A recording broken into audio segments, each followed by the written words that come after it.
Балбай Дордоков менен Нурмухаммед Абдуллаевдин ортосундагы беттешке чакыруу өтөлү. 60 салмагында чындыгында дагы да болсо сенсация жаратууну улантып келүүдө Нурмухаммед. Ал эми анын атаандашы Балбай Дордоков чоң эл аралык мелдештерде катышып жүрүп, тажрыйбаны кенен топтоп койгон спортчу. Бирок бул беттеш белгилей кетсек, реванштык беттеш. Буга чейинки былтыркы чемпионатта эки спортчу тең 55 килограмм салмагында чыккан.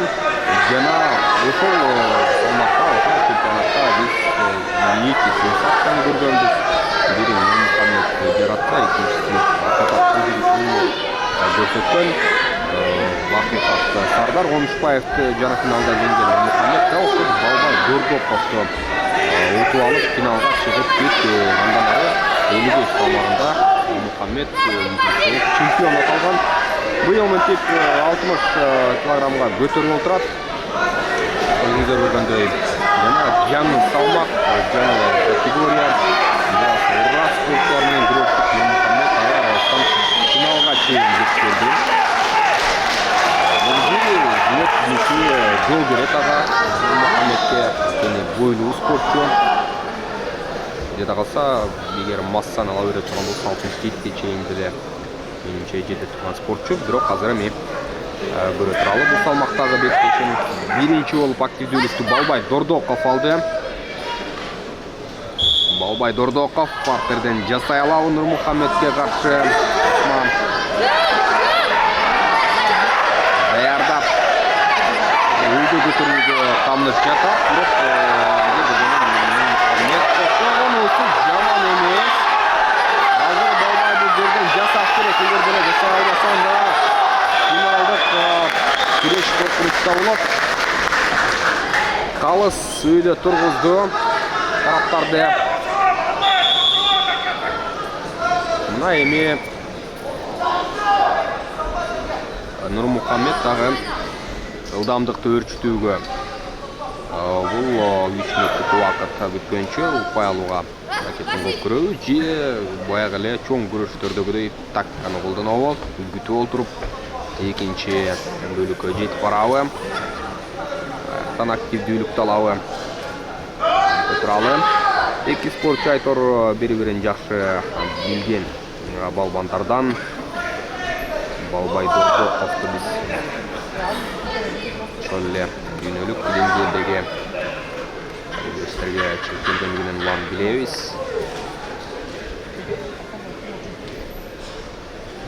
Бирок улам жаштар өсө баштагандыгын дагы айта кетсек болот. Нурмухаммед чоңдор арасындагы Азия чемпионатында коло медальга ээ болду.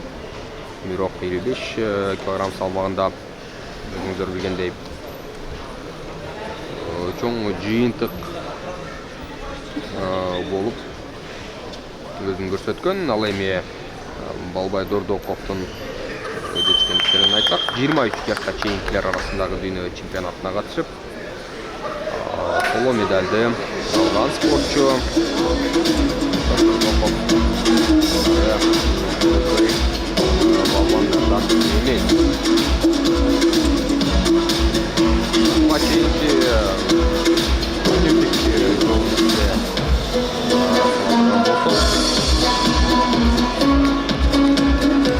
Балбай Дордоков жарым финалдык Акон Сулаймановду жеңип алды. Акон Сулаймановдун беш тууган энесин утуп, ушундай финалдык бөлүккө жетти.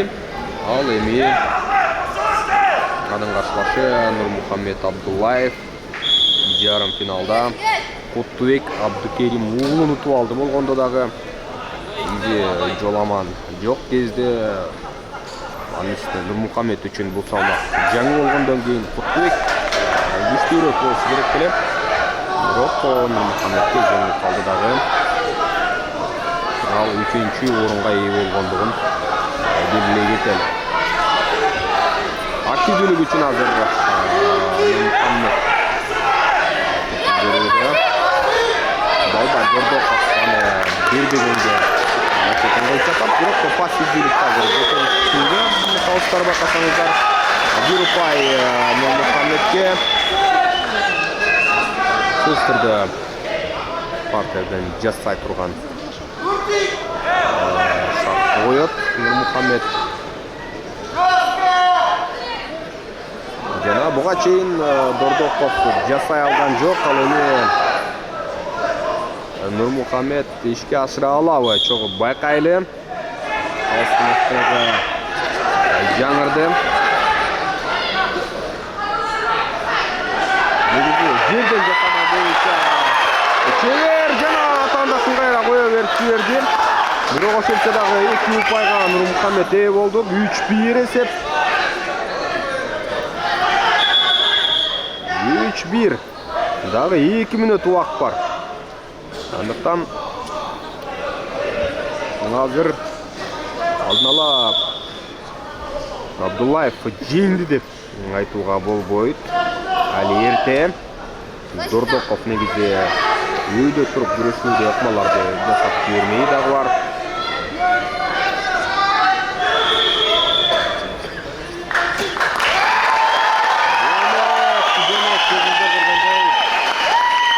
Дордоков азыр күрөш стили, анын калыстарга даттануусу кечинче тест азырын алып келди. Ал күрөштү унутуп коюп тамчаттуу натыйжада 2 упайды дагы калыстар Нурмухамед Абдуллаевке берди. Бирок челлендж Дордоков жана анын бурчу бул чечимге макул эмес. Трикодон кармап күрөш жатат деп эсептеп ошол пикирде талашты. Чындап эле Нурмухамеддин колуна илинип калгандай болду. Бирок анын бардыгына майда чүйдөгү спортчу көңүл бурбашы керек. Өзүнүн эле жыйынтыгына зыянын тийгизип койбошу үчүн түзүү түрдө улантышы керек. Мынча майда учурлар болуп турат. Эми азыр калыстар кайталоону карашууда.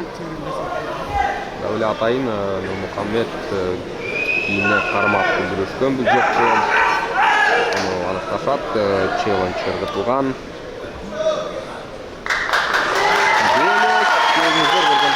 Челленджди жеңилди. Челленджде Балбай Дордоков жеңип калгандыгына байланыштуу. Дагы 1 упайды кошуп беришти. Нурмухамедке эсеп азыр 6-1 жана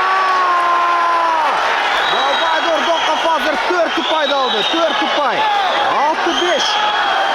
Айлантууга көтөрүүгө ыңгайлуу мүмкүнчүлүк жаралабы. Бере туралы артка өтө калды. Бирок өзүңүздөр көргөндөй бут менен чалып койду деген талаш бар.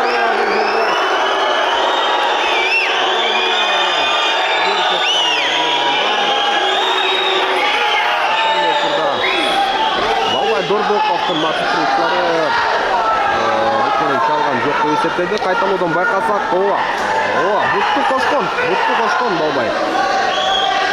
Бутту кошкон, анын натыйжасында Нурмухамед жыгыш өткөндүгүн көрдүк. Демек эч кандай 4 упай берилбейт. Кайталоодон аны деле көрүнүп калды.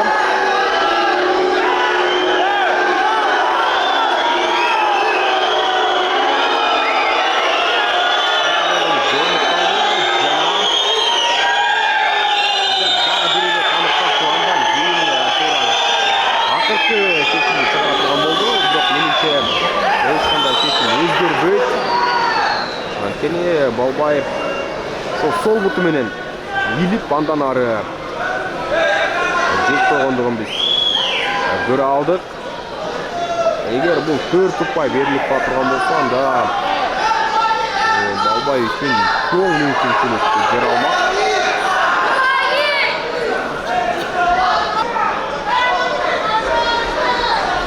Эч кандай буга чейинки чечим өзгөргөн жок. Жана үйдө туруп күрөшүү абалында уланчат балбандар. Балбай Дордоков чабуулду коюуда. Ошол эле ыкманы эч кандай бутту салбастан жасап кете алабы жокпу? Ошол көрөлү. Нурмухамед азыр коргонууга өтүп 3 ұпай айырмашылығы бар. Бирок ага карабастан Балбай сымал спортқа каршы күрөшүп жатканда коргонууну сөзсүз түрдө ойлоnuш керек. Анткени 1 мүнөттөн ашык убакыт бар. Каалаган секундада туура эмес көңүл болсо Балбай өзүнүн классын жасап кетиши мүмкүн. Мухаммед азыр биринчи номер менен эмес, коргонуп экинчи номер менен иштеп жаткан маалы. Негизде азыр ыңгайлуу позицияда кармап турат атаандакты. Балбай бул абалдан чыкмайын токма жасай албайт жана салмактуулуктан чыгарууга болгон күчүн жумшап жаткан кезде бул реванштык беттеш, принципиалдуу беттеш десек болот. 40 секундтай убакыт бар жана Балбай чарчай баштадыбы жокпу. Мухаммед өзүнүн бүтүн жүргүгө коюп албырдан артка тапка кырып жыла тургандай эмес. Өзүнүн аймак үчүн күрөштү көрсөтүүдө. Территориясы үчүн күрөштү жүргүзүүдө азыр Мухаммед Абдуллаев. Жана Балбай Дордоков баштан өйдө топтук кармады. Бирок эч нерсени жасай албайт мындай жерден. 5-4 3-2-1 жана реваншты бул беттеште Балбай Дордоков ала алган жок.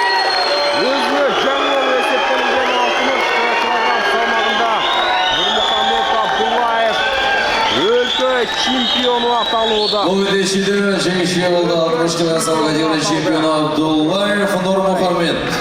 Көрсөткүч катары менен эки башка салмакта жеңиште